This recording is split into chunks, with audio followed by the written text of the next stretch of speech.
那些點燈的人，作者吳欣燕。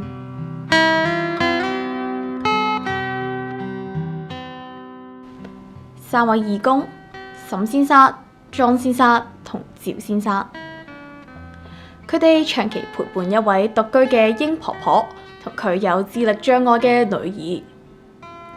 一開始，英婆婆唔肯開門，沈先生冇強求，只係慢慢等，靜靜咁企喺門外。直到有一日，婆婆同女兒竟然主動請佢去食一碗乾炒牛河。一碗簡單嘅牛河成為信任嘅開始。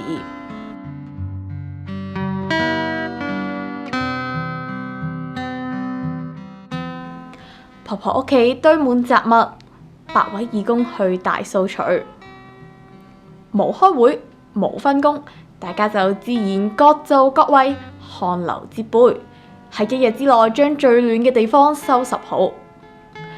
嗰種無聲嘅默契好難忘。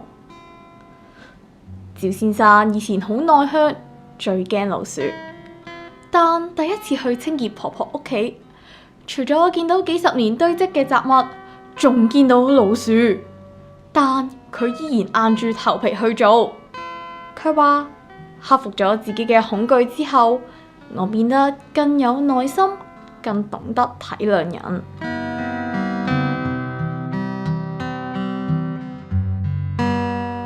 三位義工都話，做義工最大嘅收穫就係學識感恩同珍惜自己擁有嘅一切。佢哋寫俾年輕人嘅寄語好簡單：踏出第一步試一試，人生好長，幾時開始都未遲。呢三位普通人就好似城市入面默默點燈嘅人，佢哋用耐心、用善意、用行動，一步一步溫暖咗身邊嘅人。